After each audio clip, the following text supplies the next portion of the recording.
ভালোবাসার সীমানা পেরিয়ে লেখনীতে প্রিয়স্মিতা তেহেজি প্রায় পর্ব সংখ্যা ৬০। এএসআর নীরব পদধ্বনিতে এগিয়ে যায় সেই পাহাড়ের দিকে। দুপায়ে এগিয়ে সতর্ক দৃষ্টিতে আশেপাশে ঘুরিয়ে নেয়, অতঃপর পুনরায় এগিয়ে আসে সেই বরফগলিত আবরিত গুহার দিকে। তার ধীমধারা নিঃশব্দ পদধ্বনি আর শিকলের প্রতিটি চোখ যেন লক্ষ্য অঙ্গীকার প্রতিজ্ঞাবদ্ধ।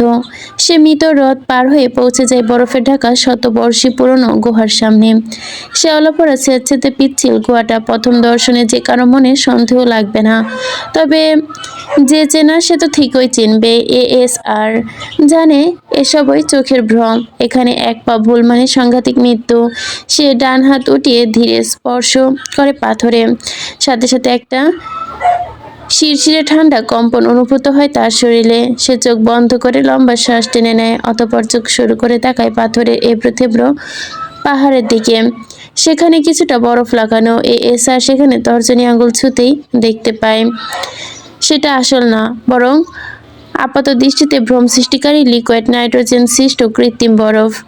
নকল বরফ চিনে ফেলতেই তার দূরস্থ মস্তিষ্ক রাস্তা পেয়ে যায়। সে হাঁটু গেড়ে বসে পড়ে পাথরের সামনে। পেছনে দাঁড়িয়ে থাকা স্পেশাল গার্ড চারটে। ভেতরে প্রবেশের কোনো রাস্তা পেয়েছেন বস? প্রশ্ন করলেও তারা উত্তরে আশা করে না। বসকে প্রশ্ন করলেও ওরা উত্তরের আশা করে না, আর তাই তো গার্ডদের প্রত্যুত্তরে আসে না। এএসআর থেকে হাত বাড়িয়ে গার্ডদের দিকে, সাথে সাথে একটা গার্ড টুলবক্স থেকে হ্যান্ড গ্লাভস বের করে দেয়। এএসআর সেটা হাতে পরে নেয়।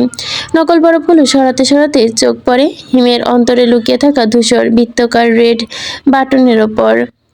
বাটনটা দৃষ্টিগোচর হতেই এক অদৃশ্য রহস্যময় হাসি আসলো এএসআর ডার্ক রেড ঠোঁটে। সে মুখটা একটু উঁচিয়ে পাথরটির নিকট খুব নিচু গলায় বলল, অ্যাভয়েস নন মি।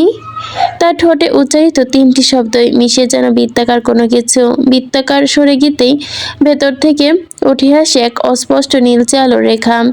মাটির ভেতর থেকে উঠে আসা ধোয়া ধোয়া ঠান্ডা আভাস এবং শ্বাস টেনে নেওয়া আশেপাশের বাতাস। সেই নীল আলোক ফ্ল্যাশে এক সেকেন্ডে এএসআর এর পুরোটা মস্তিষ্ক স্ক্যান করে ফেলে, যেন চোখের রেটিনা, গলার কম্পন সবকিছু। 1 মিলিসেকেন্ডে 143টি দেশের ডিজিটাল ক্রাইম ডেটাবেস এবং এনক্রিপ্টার ব্ল্যাক স্যাটেলাইট রেকর্ড করে জিনগত চেহারা ম্যাচিং প্রমাণিত হয়। এবার একটা যান্ত্রিক নারীকণ্ঠ ভেসে আসে কৃত্রিম ইন্টেলিজেন্সের মাধ্যমে। Genetic match 99.9, subject code ASR, welcome back alpha. অতঃপর সে পাথরের টুকরোগুলি একে একে ভেতরে সরে যায়, যেন সে নিজেই ওয়েলকাম জানাচ্ছে নতুন অতিথিকে। অন্ধকারের মধ্য থেকে সেই ফাঁকা স্থানটা ধীরে ধীরে প্রশস্ত হয়, আর ধীরে ধীরে গুহার ভেতরকার আবরণ উঠে যায়।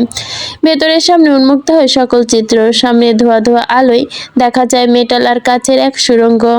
বাহির থেকে আটকে দেওয়া হয় গুহা। মনে হচ্ছিল ভেতর থেকে যেন অন্য কিছু, দুনিয়ার বিজ্ঞানে এক অদম্য জগৎ।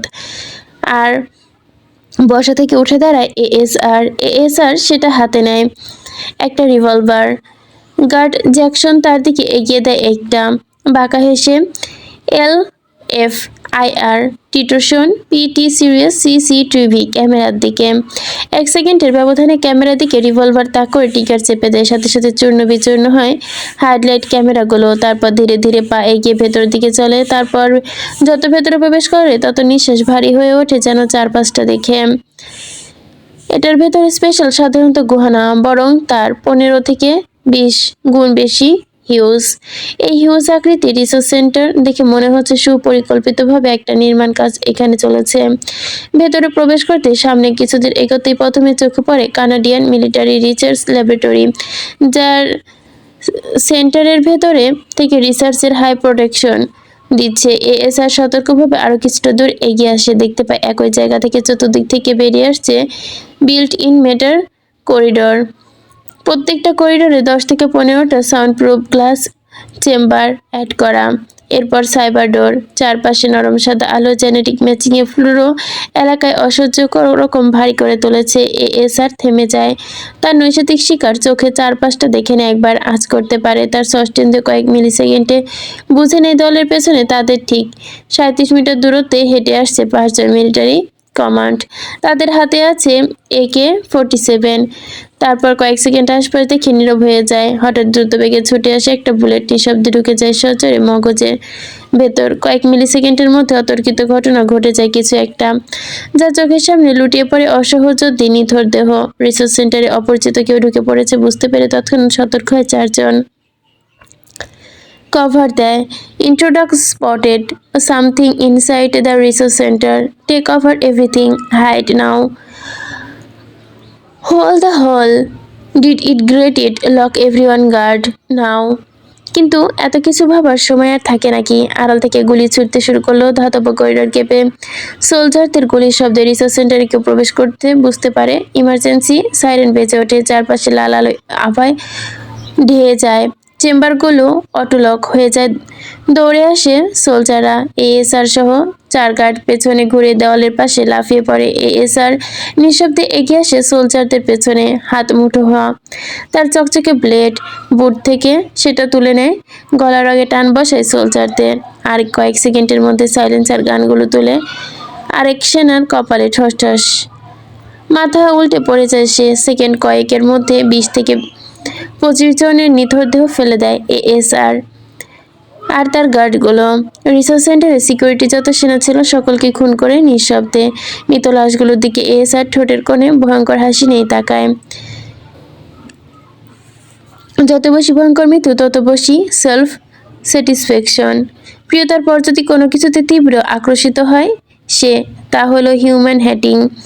তার ডান হাতটা ঘাড়ের পাশে আলতোভাবে চেপে ধরে সে। মটমট শব্দ করলো। ঘাড়ের ভয়ানক শব্দ তুলতে তুলতেই মাথাটা প্রায় 105 ডিগ্রি অ্যাঙ্গেলে ঘোরালো। লম্বা করে শ্বাস টানলো। বাতাসে ভেসে আসছে তাজা মানুষের রক্তের ঘ্রাণ।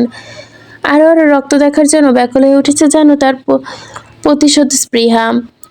বুকের ভেতরে উত্থাল পাথল করে ফুটছে লাভা, ক্ষুধা, রাগ, হিংসার তীব্র মিশ্রণে। সে ধীরে মাথা ঘুরিয়ে তাকায় গার্ডদের দিকে। ঠোঁট নাড়ে না, শুধু হিংস্র চোখের ইশারায় কিছু বোঝায়। বাঘ হাসে এএসআর, অতঃপর স্বর্ণপণে এগিয়ে যায় ল্যাবরেটরি রুমে। তার মনে কিছু একটা চলছে, পৈশাচিক কিছু, মস্তিষ্কে রক্ত, সবকিছু যেন নতুন একটা শিকারের গন্ধ পাচ্ছে। চরম ক্ষোভ, রাগ, হিংস্রতা নিয়ে জ্বলে ওঠা চোখের মনি ধপ করে যেন ফুটে ওঠে কপালে রাগের শিরা। সুন্দর চেহারা, আর কোনো সৌন্দর্য যেন টিকে নেই তার। এই চেহারা বর্তমানে যেন নিঃশব্দ, যে কোনো হাড় দুর্বল মানুষের যান কবজ করার জন্য যথেষ্ট। এএসআর লাইব্রেরি রুমে ভারী সাইবার দরজার ভেতরে পা রাখতেই সাথে সাথে -20 ডিগ্রি ফ্রিজিং টেম্পারেচার। শরীর হিহি করে উঠল। চোখের সামনে সাদা কুয়াশার মতো ঘোলাটে হয়ে আসলো। ঝড়ের বেগে নাকে এসে লাগলো কেমিক্যালে তলে ডুবে রাখানো দীর্ঘদিনে রক্ষিত অর্ধগলিত পচা মৃতদেহের উৎকণ্ঠ গন্ধ। তবে এই গন্ধটা পড়া করল না এএসআর। সাদা রঙের ধোঁয়াশা ধোঁয়াশা ভাবটা থেকে হাত সরিয়ে কয়েক কদম এগোলো এএসআর। সেই কাচের দরজা ঠেলে ভেতরের অপর প্রান্তে তাকাতেই চোখের রক্ত উঠে এলো, শির দ্বারা নেমে এলো শীতল স্রোত। এই ফ্রিজিং টেম্পারেচারে ছেলেটার ফর্সা সূক্ষ্ম শরীরের মধ্যে যেন ঘাম ঝরতে শুরু করেছে ইতিমধ্যে। রাগ, ক্ষোভ, উত্তেজনা যেন হিংস্রতায় রূপ নিয়েছে। কল্পনার ক্যানভাসে ভেসে উঠেছে সম্ভাব্য কিছু দৃশ্য, আর তাতে যেন নিঃশ্বাস হারিয়ে ফেলেছে ছেলেটা। প্রচণ্ড অস্থিরতায় এদিক সেদিক ছুটে চলেছে শরীর।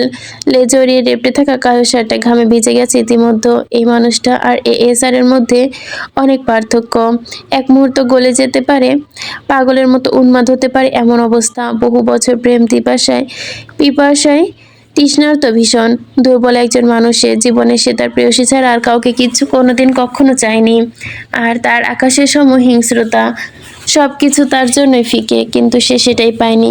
বলে না, যার যেই জিনিসের প্রতি অধিকতম আগ্রহ থাকে সেই মানুষটা সেই জিনিসটা কখনো পায় না। যেমন এএসআর। যদি এই মানুষটি সমুদ্র ভালোবাসার সাথে এএসআর এর দীর্ঘ 9 বছরের পাপের সাম্রাজ্যের তুলনা করা হয়, তবে তার প্রেমের সমুদ্রের নিকট এই পাপের সাম্রাজ্য নিহাতি ক্ষুদ্র কিছু। এএসআর শুধু ধ্বংস করতে জানে, আসক্তি বোঝে না, কিন্তু এই মানুষটি আসক্তিতে বাঁচে। তার মরণের আসক্তি পবিত্র হৃদয়ে ফুটে ওঠা লাল পদ্ম ফুলের প্রতি, সেই আসক্তি সেই রমণীর উষ্ণ ত্বকের পরশের প্রতি, সেই আসক্তি রমণীর সমুদ্র নীলাভ চোখের প্রতি, সেই আসক্তি এই রমণীর রক্তলাল ঠোঁটে, সে আসক্তি এই রমণীর তপ্ত নিঃশ্বাসে। এই আসক্তিগুলো তীব্র থেকে তীব্র হয়। এএসআর এর হিংস্রতা নিকৃষ্টতার জন্য বড্ড ফিকে হয়ে যায় তখন। তবে তার এই হিংস্র হয়ে ওঠার আসল কারণ এই তীব্রতার আসক্তি, যাদের সেই মুহূর্ত দমে রাখতে পারবে না। মন মস্তিষ্ক উন্মাদ হয়ে সীমা লঙ্ঘন করার জন্য, স্পর্শ করার জন্য, আদর করার জন্য, নিজের মধ্যে সীমাহিত করার জন্য নিজের জানকে। তারপর যখন তাকে দেখতে পেত না, ছুটতে পারতো না, অনুভব করতে পারতো না, বুকটা চিরে যেত যেন তার। আর সেই জমানো বিষাদ এএসআরকে আজ এতটা ভয়ঙ্কর করে তুলেছে। আগেও সে ভয়ঙ্কর ছিল, কিন্তু এতটা না, কারণ দিন শেষে সে তার মানসিক শান্তিটাকে কাছে পেত, চাইলে মন ভরে দেখতে পারতো, আলতো স্পর্শ করতে পারতো। কিন্তু সময়ক্ষণ সবকিছু যেন পাল্টে দিয়েছে তাকে, জানোয়ারের মতো বানিয়ে দিয়েছে তার মধ্যকার মনুষ্যত্বকে। নিঘুম রাত্রির ঘুমগুলো যেন তাকে এই পাষণ্ড বানিয়েছে। কিন্তু ভালোবাসা হারিয়ে যাওয়ার পর, যখন সে সর্বত্র হারিয়ে যায়, তখন এসব সবকিছু যেন ফিকে হয়ে যায়। অন্যের কষ্ট পেতে দেখেও যেন পৈশাসিক তৃপ্তি, আনন্দ লাগে। নিজের পৈশাসিকতার কাছে যেন এই সকল কিছু সাইলেন্ট হয়ে যায়। আর সেরকমই একজন মারাত্মক সাইলেন্ট কিলার হচ্ছে এএসআর। সে ভেজা চুলের আসক্তি দমাতে রক্তের প্রতি আসক্তি বেছে নিয়েছে। কিন্তু লাভের লাভ কি কিছু হয়েছে? প্রণয় কাচের দরজার রুমটার ওপাশের দৃশ্য দেখার চেষ্টা করলো, উন্মাদের মতো খুঁজতে লাগলো নিজের প্রাণ ভোমরাকে, নিজের ভালোবাসার পাখিকে। চোখের সামনে নীল সবুজ লাইট ভর্তি কাচের জার দেখতে লাগলো। প্রণয়ের হৃদয়ের অঙ্গ প্রত্যঙ্গগুলো যেন অসর হয়ে আসছে, উত্তপ্ত কণ্ঠনালী শুকিয়ে মরুভূমিতে পরিণত হচ্ছে। সময় গণনার সাথে সাথে মাথার ভেতরটা কেমন যেন ঝিম মেরে যাচ্ছে। প্রণয়ের ল্যাবরেটরি রুম এর অতিরিক্ত সাদা আলোয় চোখের রেটিনা ধরে যাচ্ছে তার। প্রতিবার নিঃশ্বাস নিতেও যেন ফুসফুসে ভারী কষ্ট হচ্ছে তার। তবুও প্রণয় সবকিছু উপেক্ষা করে একটা একটা করে গ্লাস জার খুলে নিজের পাখিকে খুঁজছে। সে আরো দুটো এগোতেই তৃতীয় সারিতে দৃষ্টি ফেলতেই দেখতে পেল 25 থেকে 26 বছরই বয়সী মহিলা, উলঙ্গ অবস্থায় হোলোগ্রাফি স্টেপে হাত পা বেঁধে ঝুলিয়ে রাখা হয়েছে। তার চোখে ভিআইপি হেলমেট, মাথায় ইলেকট্রন ইট, শরীরের জায়গায় জায়গায় কিছু যন্ত্রপাতি চেপে দেওয়া হয়েছে। প্রণয় এসব দেখে তৎক্ষণাৎ দৃষ্টি নামিয়ে নিল। ডান দিকে তাকিয়ে দেখলো পরের গ্লাস চেয়ারে একটা পুরুষের একইভাবে একই অবস্থায় তাকেও এই করুণভাবে রাখা হয়েছে। সেই ট্রান্সফার কাচের গায়ে দিকে তাকালো সে, যেখানে লাল অক্ষরে লেখা subject failed human neuron overload date subject pended expression. Pranay এসব দেখে একটু মায়া হলো না। সে সব কিছু উপেক্ষা করে কাছের জারগুলো দেখতে দেখতে ঘরের দিকে গেল। তার পৃথিবীতে কারো জন্য কোনো মায়া নেই। সে কেবল চায় তার প্রাণ পাখি বেঁচে থাকুক, আর বাকি জাহান্নামে চলে যাক, তাতে প্রণয় শিকদারের কিছু যায় আসে না। প্রণয় খুঁজে খুঁজে অনেকটা সময় পেরিয়ে গেল, কিন্তু কোথাও সেই কাঙ্ক্ষিত রমণীটিকে পেল না। প্রণয়ের নিজের কাছে বড্ড অসহায় লাগলো নিজেকে। বারবার তার ভালোবাসার ওপর এবং মানুষের ওপর কুদৃষ্টি পড়ে কেন তা বোঝে না সে। কেন সে বারবার তার ভালোবাসার মানুষটাকে মানুষ টার্গেট করে। মাবুদ আমায় সাহায্য করো। কোথায় এক পাপিষ্ঠ বান্দাকে সাহায্য করবে খোদা? তুমি তো দয়ার সাগর। আমি জানি আমি তোমার নেক বান্দা নই। আমি কখনো তোমার পথ অনুসরণ করিনি, তবুও তুমি তো বলেছ তুমি কাউকে খালি হাতে ফেরাও না। আল্লাহ, তুমি তো জানো আমার ওঝার আর কেউ নেই। আমি বাঁচতে চাই, কটা দিন বাঁচতে চাই শুধু ওর কাছে, বেশি দিন না, অল্প কটা দিন। তাহলে মরার জন্য তুমি কেন আমাকে দেখো না? যদি মারতেই হয় একবারে মেরে ফেলো, ধুকে ধুকে মেরো না। প্রণয় বিশাল রুমটা ঘুরতে ঘুরতে রুমটা একদম যেন মাঝ বরাবর থমকালো, কিন্তু কোথাও সে তার ছোট্ট প্রাণটাকে দেখতে পেল না। কয়েকটা বিশাল আকৃতির গোলাকার ক্রায়ো ট্যাঙ্ক এর ওপর, ভেতরে গাঢ় নীলচে তরল মানুষের সিলুয়েটের আঁচল ভেবে যেন ভরকাবে। এটা যে ল্যাব কম, ভুতুরে আস্থানা বেশি। দেখতে দেখতে হঠাৎ ট্যাঙ্কের ভেতরে একটা শরীর ধীরে ধীরে নড়ে উঠল, সাথে সাথে ট্যাঙ্ক থেকে ট্রান্সফার কাচের ডিসপ্লেতে ক্রাশ করলো। সায়োটাইসিস +03 সাবজেক্ট রিভাইডিং। প্রণয় নাক মুখ কুচকে সবেই পাশ কাটিয়ে এগিয়ে আসছে। অন্যদিকে যেতে চোখ পড়ল পশ্চিম দিকে দেওয়ালে। তার পুরোটা জুড়ে সারি সারি কালো mega server, white LED light, আর তার নিচে বড় ডিসপ্লে যুক্ত হোলোগ্রাফি এআই স্ক্রিন, যেখানে প্রতি সেকেন্ডে হাজার হাজার সাবজেক্ট ডেটা ফাইল স্থানান্তরিত হচ্ছে। প্রজেক্টে আপাতত পর্যবেক্ষণ করলে প্রণয় বুঝতে পারত এই এআই প্রজেক্টটা এই রুমের সব সাবজেক্টকে ডিটেলস এবং লোকেশন লোড করছে। প্রণয় সরু চোখে তাকালো। ওমেগা লেভেল অ্যাক্সেস রিফগ্রিয়েশন, হাজার হাজার ডাটার মধ্যে প্রজেক্ট স্ক্রিনে সাবজেক্ট P0399। লেখাটা চোখে পড়তে যেন এক মুহূর্তে থমকে দাঁড়ালো প্রণয়। বুকের ভেতরে গরম কিছু একটা অনুভব হলো। প্রণয় ফাইলটার কোড ডিরেক্টর করার আগে নামটা মিলে গেল, যেন অন্য কোনো নাম ভেসে এলো। প্রত্যেকটা সাবজেক্টের সাথে আলাদা আদৌ কোড আছে। প্রণয় বাস্তবতে প্রজেক্ট নিয়ে নিজের কম্পিউটার কিবোর্ডে দ্রুত আঙ্গুল চাপতে লাগলো। পাগলের মতো একের পর এক কোড ডিকোড করতে লাগলো, যেগুলো তোর মাথা খারাপ করে দিচ্ছে। সে জানে এখানে কয়েক হাজার কোটি ডিজিট কোড এবং নির্দিষ্ট ফর্মুলা না জানলে সেগুলো ডিরেক্টর করা হাজার হাজার বছর লেগে যাবে। তবুও মাথাটা যেন কাজ করছে না, তার কাজ করতে চাইছেও না। হঠাৎ করে কোড হাতে পড়তেই সাইরেনের ভয়ঙ্কর আওয়াজে পুরো ল্যাবরুম কেঁপে উঠল। এআই পুরো ঘর কাঁপিয়ে ঠান্ডা যান্ত্রিক কণ্ঠে বলে উঠল, unauthorized access deleted, lockdown, engage engage. লেখা ওঠার সাথে সাথে প্রজেক্টটা নিচ থেকে শাটডাউন হতে লাগলো। স্ক্রিনের লেখাগুলো দেখে প্রণয়ের চোখ মুখের পুনরায় হিংস্রতা জেগে ওঠে। আগে দপদপ করতে লাগলো শরীরের শিরা। সে বুঝে গেছে কেউ বা কারা বুঝতে পেরেছে সে এই ঘরে, তাই দূর থেকে এআই কন্ট্রোল করার চেষ্টা করছে। কিন্তু এত সহজ? প্রণয় ঠোঁটে হিংস্র হাসি টেনে নিল। রাগে গর্জে উঠল, তুই আমাকে আটকাবি? আমাকে? এই আবরাশিকদার প্রণয়কে? তার জান পাখির কাছে যাওয়ার কাছ থেকে তুই আমাকে আটকাবি? কখনোই পারবি না। বলেই ঝটকা মেরে পাশে বসে থাকা ধাতবটা এআই কোটে দিতেই 1 সেকেন্ডের মধ্যে পুরো এআই স্ক্রিন ফ্লিকার হয়ে গেল।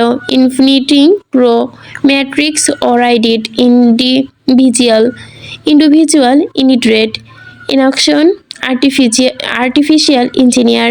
হঠাৎই বিকট শব্দে 4-5টা হোলোগ্রাফি ডিসপ্লের ভেতরে চলে গেল যেন। পুনঃ সেটার দিকে ফিসফিস করে বলল, talk to me, dammit, show me where she is. চিৎকার দিয়ে উঠল প্রণয়। এআই পুনরায় রোবোটিক ভয়েস এ বলল, omega level barrier branched hidden file deleted subject P09।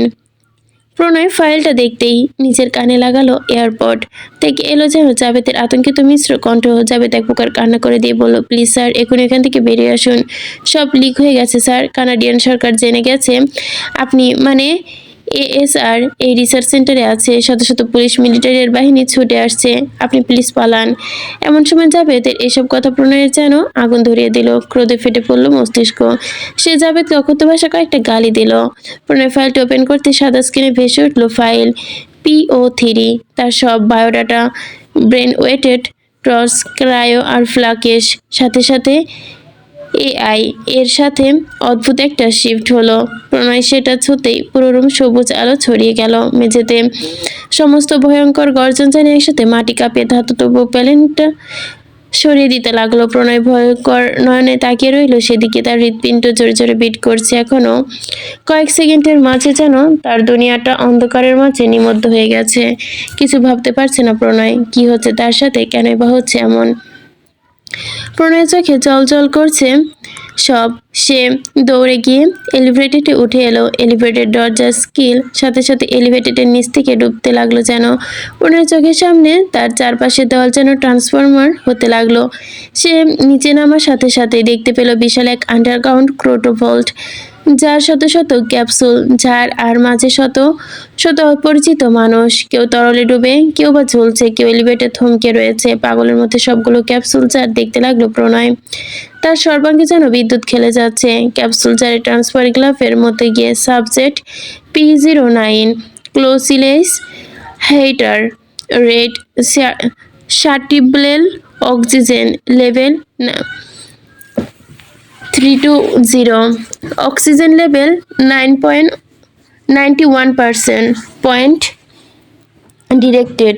এই নিরুদয়ন দৃশ্য দেখে দমটা যেন ফুরিয়ে এলো প্রণয়ের বুকে, তোলপাড় শুরু হলো। মুহূর্তে জ্বলে উঠলো পুরনো ছাই, যেন অন্তরায়, যাকে ভালো রাখবে বলে, সুখে রাখবে বলে নিজেকে ধ্বংস করে শেষ প্রান্তে এসে দাঁড় করিয়েছিল। তারই কিনা এই অবস্থা, তা মেনে নিতে পারছে না প্রণয়। কার জন্য এত কিছু করলো প্রণয়? এই নিরুদন দৃশ্য যেন তার বুকে তোলপাড় উঠিয়েছে, মুহূর্তেই বুকটা পুড়িয়ে ছাই করে দিচ্ছে। যাকে ভালো রাখবে বলে সে নিজেকে ধ্বংসের শেষ প্রান্তে এনে দাঁড় করিয়েছে, তার কিনা এই নিরাদায়ন অবস্থা। এই দৃশ্য দেখার পর মরে যেতে ইচ্ছে হলো তার। অনুশ্রী বেগম তো ঠিকই বলেছে, সে আসলে একটা কাপুরুষ। প্রণয় কিছু ভাবতে পারল না। ক্রায়োলজিস্ট পলিব্রেটন ক্যাপসুল, যার অত্যন্ত মজবুত মেটাল দিয়ে বানানো হয়, যা সহজে ভাঙা যায় না। প্রণয় ছুটে এসে গ্লাসে হাত রাখলো, ব্যথাতুর কণ্ঠে ডাকলো, আমার ময়না পাখি, আমি এসে গেছি সোনা, চোখ খোল। তুই আমার শ্বাস, তুই জানিস না আমি কতটা ভালোবাসি তোকে। আমি তোকে ছাড়া বাঁচতে পারবো না জান, আর খুব কষ্ট হচ্ছে, প্লিজ চোখ খোল। কিন্তু এক চুলো নড়ল না প্রিয়তা, সাড়া দিল না কোনো, যেন মৃত কোনো জড়বস্তু। ক্যাপসুল জারের গায়ে টাচ করতে প্রণয়ের হেলোগ্রাফি ফ্ল্যাশে লক্ষে স্কিনে উঠে উঠল ওমেগা রিকুয়েটার 9 সিরিওস ফ্লাইল সেল। এটা দেখে প্রণয়ের চোখ বড় বড় হয়ে গেল, রাগ ছড়িয়ে পড়লো শরীরের রন্ধে রন্ধে। পকেট থেকে সাইলেন্সার লাগানো রিভলভার বের করে দু পায়ে পিছিয়ে দাঁতে দাঁত চেপে বারবার কয়েকবার শুট করলো ক্যাপসুল চারের মাঝ বরাবর। কয়েকটা গুলিতে ক্র্যাচ করলো, কিন্তু প্রিমিয়াম গ্লাস কিছুই হলো না। প্রণয় বন্দুকটা পকেটে ঢুকে সজোরে লাথি মারল গ্লাসের কাঁচ, ভাঙা কাঁচ বরাবর। সাথে সাথেই তীব্র ঝংকারে আওয়াজ তুলে ক্যাপসুল জারটা চূর্ণ বিচূর্ণ হলো। কাঁচ ফেটে সবুজ জারে ভর্তি ফ্লাই গ্লুগুলো মেঝেতে পড়তে লাগলো। তরল সরে যেতে প্রিয়তা নিথর শরীরটা মাটিতে লুটিয়ে পড়লো যেন। সাথে সাথেই দু পা ছুটতে গেল যেন ঝলকায়। প্রিয়তার কোমর আঁকড়ে ধরল প্রণয়, হ্যাচকা টানে নিজের ছোট্ট প্রাণটাকে নিজের বুকের বাজারে মিলিয়ে নিল। ঠান্ডা নিথর শরীর উষ্ণ বুকে চেপে ধরল, কেঁদে উঠল প্রণয়। এই পাখি দেখ, তোর প্রণয় ভাই এসেছে। আমি খুঁজলি না, দেখ আমি এসেছি, তাকা আমার দিকে। আর মারিস না আমায়, এবার সত্যি সত্যি মরে যাবো রে জান, এই জান। বলতে বলতে বুকের সাথে আর আস্তে করে মিশিয়ে নিল প্রিয়তাকে। প্রিয়তার দুই গালে হাত রেখে গলায় গল ঠেকিয়ে নাকে ঠোঁটে সমস্ত জায়গায় অসংখ্য চুমুতে ভরিয়ে দিতে লাগলো সে। প্রতিটা চুমুতে তপ্ত শ্বাসের উষ্ণতা, প্রিয়তার ঠান্ডা শরীরের ত্বকে ভালোবাসা মিশ্রিত কালচিয়ে ঠোঁট, সব যেন কেমন বিরামহীন লাগছে প্রণয়ের। সুদীর্ঘ 4 বছর পর তার পাখিকে আবারও বুকের কাছে পেতেই উষ্ঠতে উষ্ঠতে চুমুতে ভরিয়ে দিচ্ছে প্রণয়। প্রিয়তাকে জড়িয়ে ধরে মাটিতে বসে পড়েছে যে, আবারও বুকে জড়ানো অবস্থায় মরতে মরতে বেঁচেছিল এতদিন, আর তাকে এত গভীরভাবে ফিল করতে পেরেও যেন তার পাখি পাচ্ছে না। এটা কিভাবে সে মেনে নেবে? গত 4 বছর তার কাছে যেন 400 বছরের সমদীর্ঘ ছিল। সে কয়েক মিনিট বড় নিঃশ্বাস ফেলে নিজেকে সামলানোর চেষ্টা করলো। গালের কাছে হাত রেখে শ্বাস ফেলে নিজেকে সামলালো। প্রিয়তার গালে হাত রেখে পূর্ণ দৃষ্টিতে তাকালো নিজের 7 রাজার ধনের দিকে। প্রিয়তার শরীরটা নিথর, ঠোঁট দুটো নীলচে ফ্যাকাশে হয়ে গেছে, ধীরে ধীরে নিঃশ্বাস পড়ছে।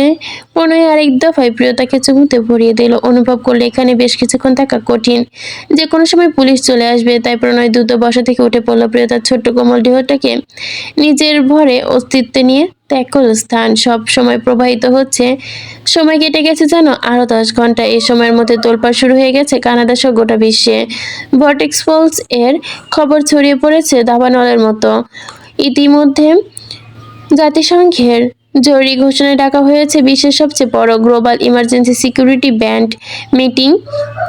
সেখানে ইতিহাসের প্রথমবারের মতো উপস্থিত হয়েছে 37 দেশের সেনা প্রধান, ইন্টেলিজেন্স হেড এবং লাইভ হোলোগ্রাফিক্স লিঙ্ক রাষ্ট্রপ্রধানরা, প্রেসিডেন্ট, প্রধানমন্ত্রী, এমনকি কিছু রাজ সাম্রাজ্য। মিটিংয়ের মাধ্যমে আয়োজিত হতে চলেছে বিশ্বের অন্যতম ব্যয়বহুল মিশন, অপারেশন ক্রিমিশন ফ্যান্টমস ASR। দেওয়ালঘড়ির সময় বলছে রাত 2:45। মিটিং অতিরিক্ত সুরক্ষা বলয় হিসেবে মিটিং হলে চারপাশে সিল করা, ফ্লোর জুড়ে ব্যাক অপস কমান্ড, মাথার ওপরে স্ক্যানিং ড্রোন, সিলিং ক্রাইট এবং লেজার গ্রিড, আশেপাশে বিশাল হোলোগ্রাফিক্স গোল টেবিলের একেবারে মাঝখানে এক একজন এক এক প্রজেক্টের ফাইল হস্তান্তর করছে। তাদের সকলের মধ্যে এক অফিসার উঠে দাঁড়ালেন, প্রফেশনাল স্টাইলে হাতের রিপোর্ট নিয়ে বললেন, gentleman, the great target confirmed ASR in Canada. তার কথার মধ্যে হোলোগ্রাফি ফ্ল্যাশে US প্রেসিডেন্ট প্রজেক্টড হলেন। তার গলার স্বর বজ্রনীনের মতোই। তিনি কণ্ঠে তীব্র ক্রোশ নিয়ে প্রকাশ করলো, এই মানুষ 9 বছর ধরে জাতিগুলোকে অপমান করে চলেছে, হত্যা করেছে। এই মিশনের খরচ যাই হোক, আমার কিছু যায় আসে না, সব খরচ USA দেবে। কিন্তু যে করে হোক আজ রাতের মধ্যে ASRকে পৃথিবী থেকে মুছে ফেলতে হবে। এই আতঙ্ক নিয়ে বাঁচা যায় না। ইউকের প্রাইম মিনিস্টার তার হাত মুষ্টিবদ্ধ করল। তিনি রাগে শক্ত মুখে বললেন, he is not a man, he is a ghost, literally a beautiful face. Every day we really more innocent ভয়েসেন্স। এই বক্তৃত্বে আহত হলো যেন এই একজন মানুষকে ধরতে নাকি 9 বছরের বেশি সময় মিলিয়ন ডলার মিশন লঞ্চ করেছে মানুষ, কিন্তু প্রতিবারে বিফল হয়েছে, আশাহত হয়েছে। এবার ইন্ডিয়ার প্রেসিডেন্ট বললেন, হি হ্যাজ বার্জেট নকলিয়ার কমান্ড ক্লোজেড। এখনই যদি ASRকে ডিরেক্ট থামানো না যায় তবে অবিচারেই বিশ্বের স্থিতি ভেঙে পড়বে, কারণ সে বড্ড ভয়ঙ্কর, বড্ড বেপরোয়া।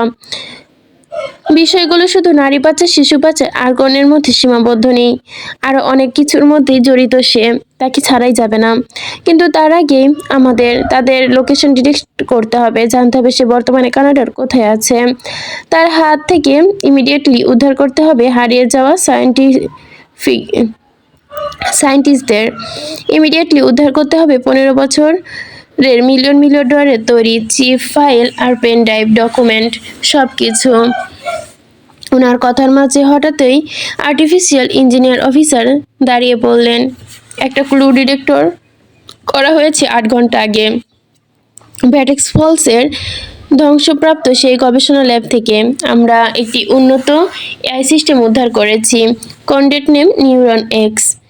এর শেষে হতেই অফিসিয়ার নির্দিষ্ট মিটিংয়ের মাঝে হোলোগ্রাফি AI প্রজেক্ট অন করলো, আর সেখানেই বিকৃতি ব্লু লাইট কক্ষে নীলাভায় ভরিয়ে গেল যেন। অফিসার পুনরায় AI সিস্টেম দেখিয়ে বলল, the AI skin ASR recently I hold.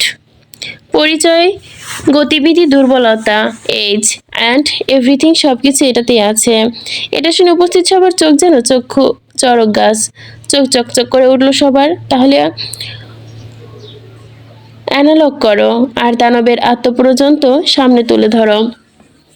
Officer একটা নির্দেশ দিল, সমী, নীতিলঙ্ঘন শনাক্ত হয়েছে, দুঃখিত। সাবজেক্ট ASR সম্পর্কিত তথ্য আমার মূল নীতিমালা বিরুদ্ধ।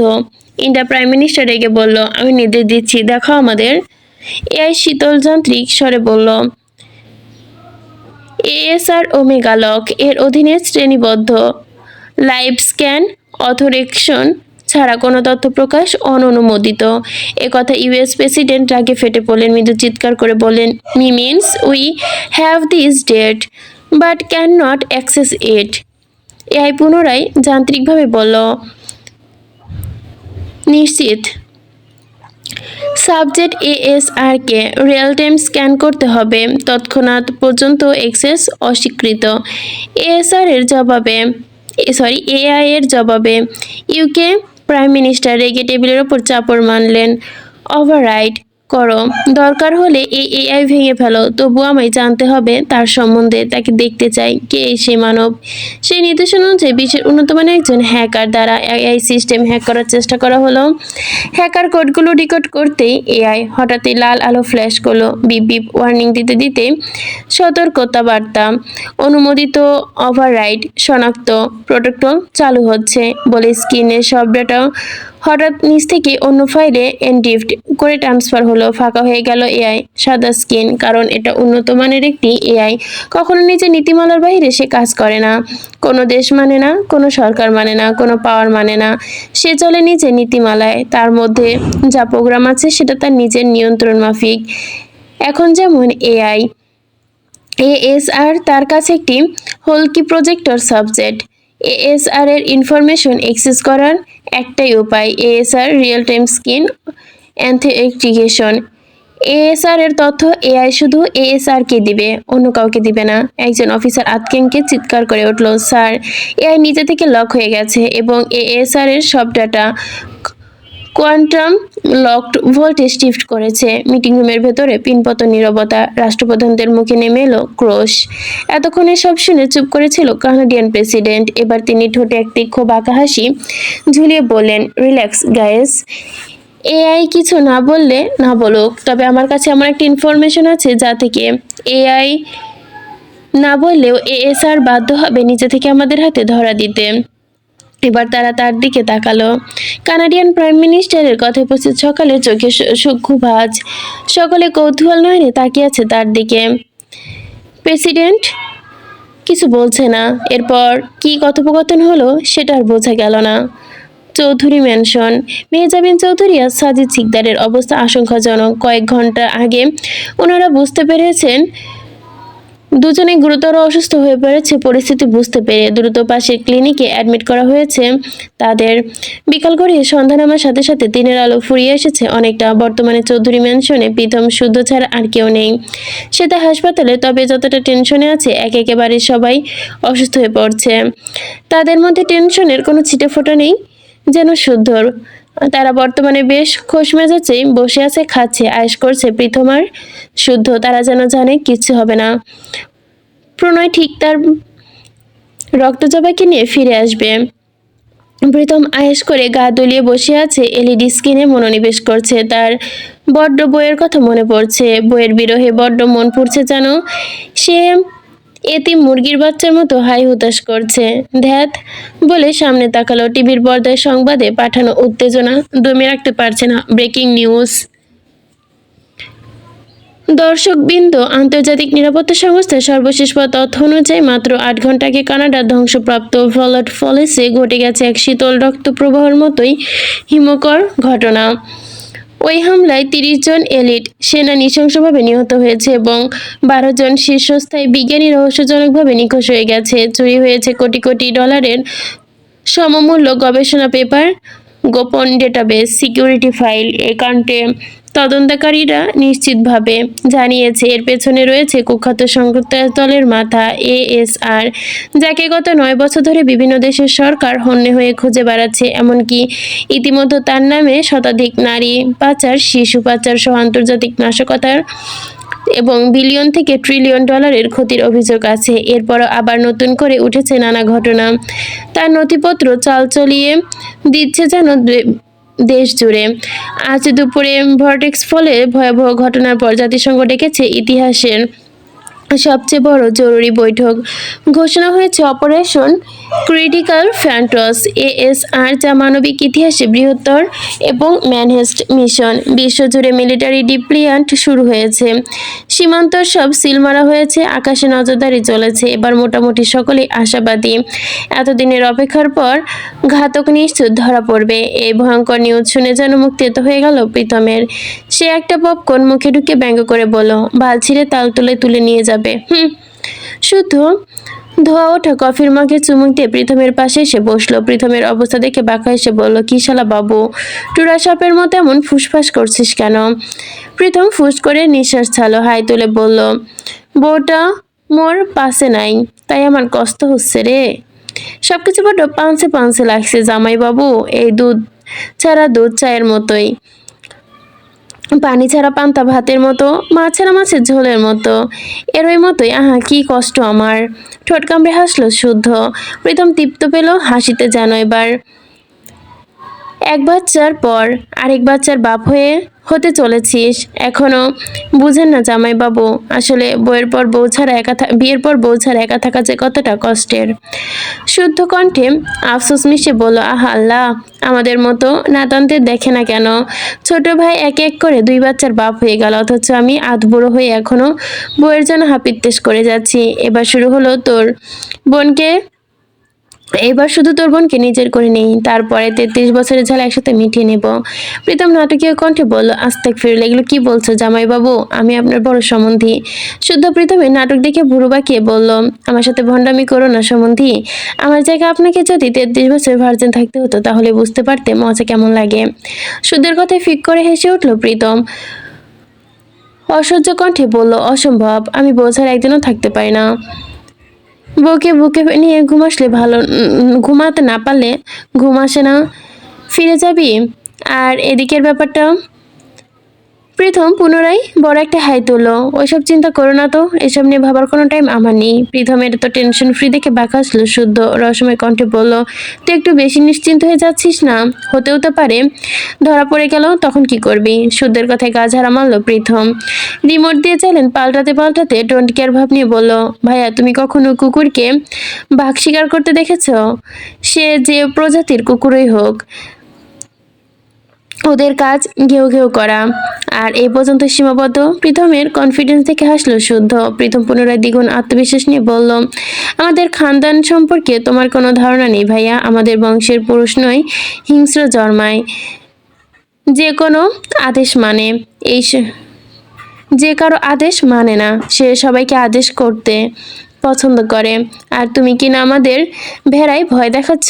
মনে রেখো, ভেড়া যতই চিৎকার করুক না কেন, সে কখনোই সিংহ শিকার করতে পারে না। শুদ্ধ সে মাথা নাড়িয়ে বলল, সবই বুঝলাম, কিন্তু সময় পরিবর্তনশীল শালাবাবু, আর আজকাল সিংহের খাঁচায় পুড়ে ফেলা তো সো। বলতে বলতে বাড়ি কলিং বেল বেজে উঠলো, থেমে গেল শুদ্ধ। প্রীতম টিভি অফ করলো, কপাল কুঁচকে নিল। এ সময় আবার কে এলো? শুদ্ধ বোধহয় আন্দাজ করতে পেরেছে কে এসেছে। ওরা দুজন ওঠার আগে মিসেস জেনিফার গিয়ে দরজা খুললো। বাইরে তাকাতেই হৃদয় ছলাৎ দিয়ে উঠলো তার। তিনি কিছু বুঝে ওঠার আগে কানাডিয়ান স্পেশাল ফোর্স হুমড়ি খেয়ে বাড়ির ভেতর ঢুকে পড়লো। প্রীতম গলা উঁচিয়ে দেখলো মিসেস জেনিফার। কথা শেষ করার আগেই লিভিং রুমে এসে হাজির হলো সিনিয়র ইনভিটিগেশন অফিসার অভিনাশ শর্মা, সাথে কয়েকজন স্পেশাল ফোর্স। হঠাৎ বাড়তে পুলিশ দেখে দাঁড়িয়ে পড়ল প্রীতম। চরম আশ্চর্য হলো, এখানে এই মুহূর্তে পুলিশ মোটেও আশা করেনি। পুলিশ অফিসারকে দেখে শুদ্ধ ঠোঁট বাঁকিয়ে হাসলো, মনে মনে বলল, এবার দেখবো শালাবাবু তুমি কিভাবে ভেড়াদের সামলাও। সামান্য চমকিতেই তাকালো। অফিসারদের দেখে মোটেও ঘাবড়ালো না প্রীতম। কণ্ঠে স্বাভাবিকতা বজায় রেখে বলল, কি ব্যাপার অফিসার, আপনি এখানে? অফিসার অবিনাশ প্রীতমের প্রশ্নের উত্তর দিল, চোখ তীক্ষ্ণ করে হেঁটে হেঁটে পুরোটা বাড়িটা পর্যবেক্ষণ করলো। প্রীতম পুনরায় প্রশ্ন করলো, কি ব্যাপার অফিসার, কিছু বলছেন না যে? অফিসার অবিনাশ শির দ্বারা ঠান্ডা করে টান টান করে দাঁড়ালো প্রীতমের দিকে, মাথা থেকে পা অবধি স্ক্যান করলো। আপনার নাম? বাড়ি বয়ে লোকের নাম জানতে এসেছেন? ভাবতে বিরক্তিতে চল চলে এলো প্রীতমের, চোখ মুখ কুঁচকে নিল। সরি অফিসার, আপনি নাম জানতে এসেছেন? প্রীতমের অভিব্যক্তি দেখে ঠোঁটের রহস্যময় হাসি ফুটিয়ে তুলল অফিসার অবিনাশ। পুরো লিভিং রুমে হেঁটে দেখলো, নাম জানতে তো এসেছি, এবার দেখার পালা আপনার, সেটা কত তাড়াতাড়ি বলেন। অফিসারের কথার মর্ম বুঝতে না পেরে প্রীতম বলল, এক্সকিউজ মি। অফিসার অবিনাশ পুনরায় লিভিং রুমে ভুরু বাঁকিয়ে দেখলো, আপনার বোন মিসিং প্রায় 32 ঘন্টা, আর আপনি বসে বসে রিল্যাক্স হয়ে আছেন, পপকর্ন খাচ্ছেন। শকিং। অফিসারের কথায় এবার একটু ধাতস্থ হলো প্রীতম। আজ করতে পারলো এই ব্যাটার এখানে আগমনের উদ্দেশ্য। এতক্ষণে সব শুনতেই একটু তাকালো শুদ্ধের দিকে। অফিসার হেয়ালি করবেন না, যা বলবেন স্ট্রং কাট বলুন। আর আমরা পপকর্ন খাবো নাকি বিরিয়ানি খাবো সেটার কমপ্লিকেশন আমাদের ব্যাপার, this is none of your business. Officer Abinash এবার প্রীতমকে ছেড়ে ঈগল চোখে তাকালো শুদ্ধের দিকে। তবে বেশি দেখলেন না, কারণ এই ব্যক্তিকে কে না চেনে। অফিসার অবিনাশ শুদ্ধের দিকে তাকিয়ে কাঠখট্ট গলায় পড়ল, ওদের সাথে আপনার কি সম্পর্ক ডক্টর চৌধুরী? শুদ্ধ অবিনাশের চোখের দিকে তাকিয়ে বলল, ও আমার মামাতো ভাই আর হবু সম্বন্ধী। শুদ্ধের এক্সপ্রেশন একদম নর্মাল দেখে কিছুতেই বোঝা গেল না, তাই তিনি আর প্রীতমের সাথে সামনে এসে দাঁড়ালেন। এবার কড়া কণ্ঠে বললেন, আপনার বোন নিখোঁজ 32 ঘন্টা, রাইট? প্রীতম বলল, জি। তাহলে তাকে না খুঁজে সে কোথায় আছে, কি করছে? না খুঁজে এখানে কি করছেন? প্রীতম এবার হিমেল চোখে তাকালো অফিসারের দিকে। অফিসার কি কোনোভাবে তাকে ট্যাপে ফেলানোর ট্রাই করছে, কিন্তু এত সোজা না মামু। সে বুকে 2 হাত গুজে ভুরু বাঁকিয়ে বলল, আমি তো পুলিশ বা গোয়েন্দা নই যে যেখানে সেখানে খুঁজে বেড়াবো। এটা আপনাদের কাজ, আমার নয়। আমরা পুলিশ কমপ্লেন লিখেছি, 72 ঘন্টা হয়ে গেল, কিন্তু আপনারা এখনো আমাদের কোনো আশানুরূপ সংবাদ দিতে পারেনি। আমার বোনকে খুঁজে দিতে পারেনি, অথচ এখানে সে আমার উপর অনুচিত জ্ঞান দিচ্ছেন। ইমপ্রেসিভ। প্রীতমের চোখ, হাত, কণ্ঠ সবকিছুর গম্ভীরভাবে পর্যবেক্ষণ করলো অভিলাষ, কিন্তু কিছু বুঝে উঠতে পারল না।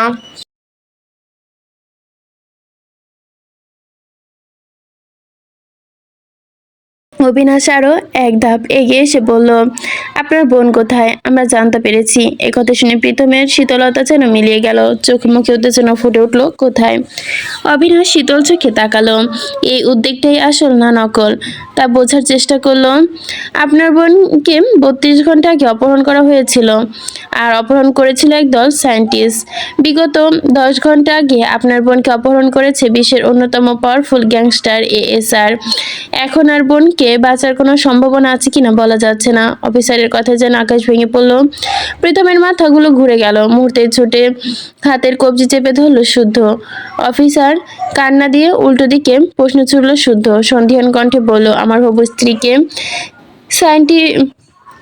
সায়েন্টিস্টরা কিডন্যাপ করেছিল, সেটা আপনি কিভাবে জানলেন?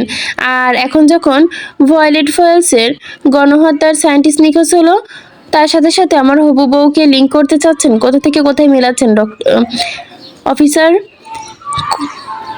কোন মেয়েকে যে এএসআর তুলে নিয়ে গিয়েছিল, এরকম কোনো নিউজ তো শুনলাম না। তার মানে কি ধরে নেব আমার বউ নিখোঁজ হওয়ার পেছনে কানাডিয়ান সরকারের হাত ছিল? শুদ্ধর পাল্টা প্রশ্নে হালকা ফেঁসে গেল যেন অবিনাশ। তৎক্ষণাৎ জবাব দিতে না পেরে ইতস্তত করতে লাগলো। অবিনাশ চুপ হয়ে যেতে দেখেই শুদ্ধ এবার পুলিশের ওপর রেগে গেল, চোখ মুখ খিচে দাঁতে দাঁত চেপে বলল, উত্তর দিন। আপনি কিভাবে জানলেন আমার হবু বউকে সেই সায়েন্টিস্টগুলোই অপহরণ করেছিল? এর মানে আমরা যখন ওই রিপোর্ট লেখালাম তখন আপনারা জানতেন আমার হবু স্ত্রী কোথায়, তারপরও বলেননি। আর আমার বউকে আসলে আপনারাই গুম করতে চেয়েছিলেন, তাই তো ইন্সপেক্টর? সুধের কণ্ঠে তীব্র কোষ, এমন ঝাঁঝালো ক্রোশের বেগবানে অফিসার কুণ্ঠিল হয়ে পড়লেন, যেন কি বলবেন বুঝতে পারছে না। তাকে এমন কুণ্ঠিল হতে দেখে যেন আরো ধৈর্যহারা হতে শুরু করলো শুদ্ধ। তার ভেতরটা ছটফট করে যাচ্ছে প্রিয়র জন্য। শুদ্ধর একের পর এক প্রশ্নে অফিসার যেন এবার নাজেহাল অবস্থা। কি করবে কি বলবে ভেবে পাচ্ছে না তারা।